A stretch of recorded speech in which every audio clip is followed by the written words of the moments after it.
पाकिस्तान के सूबाई सिंध में आज सूबाई हुकूमत ने आम छुट्टी का ऐलान किया है और ये मौका है शाह अब्दुल लतीफ भिटाई के उर्स मुबारक का, जिसको शाह लतीफ का मेला भी कहा जाता है।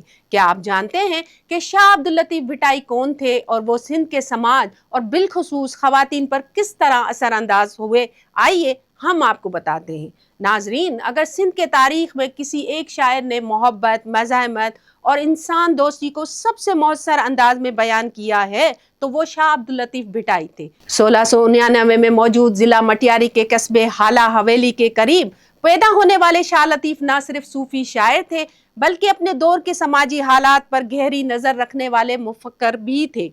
उनकी शायरी का मजबूआ शाज और रिसालो आज भी सिंध की सबसे अहम अदबी किताबों में शुमार होता है। शाह लतीफ की शायरी की सबसे मुनफरिद बात यह है कि उन्होंने अपनी अक्सर दास्तानों में औरत को मरकजी किरदार बनाया। उस जमाने में जब ज्यादातर अदब में मर्द हीरो हुआ करते थे, शाह लतीफ ने सस्सी, मारवी, मूमल, नूरी, सोनी और लैला जैसी खवातीन को अपनी शायरी का असल आवाज बनाया। लेकिन ये औरतें सिर्फ मोहब्बत करने वाली किरदार नहीं है। मारवी ने अपने वतन और शनाख्त के लिए ताकतवर हुक्मरान की पेशकश को ठुकरा देती है। सस्सी अपने महबूब की तलाश में रेगिस्तानों और पहाड़ों का सफर करती है, जहां उसकी जदोजहद साबित कदमी और अज़म की अलामत बन जाती है।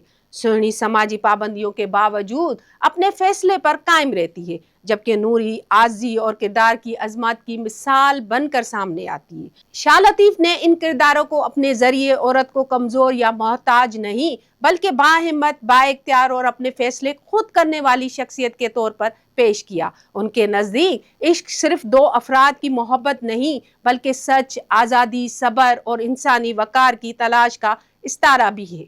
इसलिए 300 साल गुजरने के बावजूद शाह अब्दुल लतीफ भिटाई की शायरी सिर्फ अदब नहीं बल्कि सिंध की सकाफत, खवातीन की जदोजहद और इंसानी आज़ादी की एक जिंदा अलामत समझी जाती है।